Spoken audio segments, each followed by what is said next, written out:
ప్రభు కట్ట స్నేహితుడయ్యాడంట. వీడు నా స్నేహితుడు. చూసాడా ఎంత మార్పు వచ్చిందంటే ఆ మనుషుల్లో. వినటువంటి మనిషి దేవుడి దగ్గరికి రావడం మూలముగా యేసు ప్రభువే వాక్యం రాస్తున్నాడు. ఏమైనా వాక్యమో జవాబిస్తున్నంటే, లాజరు నాకు స్నేహితుడు, మరియ మార్తలకి సహోదరుడు, తమ్ముడు. ప్రభువు దేవుడు మనకు అన్ని విషయములో న్యాయమే తీరుస్తాడు. కానీ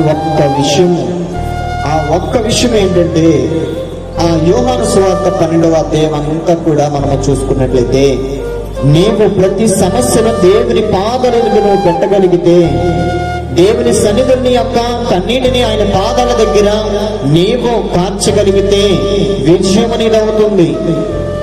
సమాధానం దగ్గరికి వస్తుంది, ఆరోగ్యం దగ్గరికి వస్తుంది, పిలవన వారు కూడా నీ వద్దకు వస్తారు. అది ఎప్పుడంటే ప్రభు పాద సన్నిధిని 6 దినములు కష్టపడి 7వ దినాన నీవు ప్రభు పాదాల చెంతకు నువ్వు ఎప్పుడైతే వస్తావో, ఆయన సన్నిధికి వచ్చి వారిని ఎంత మాత్రమును ఆయన త్రోసివేయుడు. ఏ సమస్య గుండా వస్తావో, ఏ నిందల గుండా ఆయన దగ్గరికి వస్తావో, వచ్చడమే కాదు, కూర్చోవడమే కాదు, ఆయన కొరకు ఆయన పాదాల దగ్గర నువ్వు పెనుగులాడాలి. ఆయన పాదాలు పట్టుకోవాలి. కార్యము జరిగేంత వరకు ప్రభువుని నీవు కన్నీరు కార్చాలి.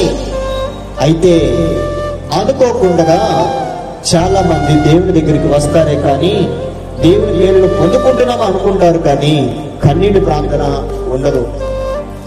మనకి దేవుడు మన జీవితంలో అనేక దీవెనలని దేవుడు ఈ రాత్రి ఎందుని పరిశోధించబోతున్నాడంటే, ఆయన పాదములుగా ఎవరైతే పెనుగులాడతారో, ఆయన వచ్చినప్పుడు ఆయన పాదాలు ఎవరైతే పట్టుకుంటారో వారికి సమాధానం ఏమనిస్తున్నాడో తెలుసా?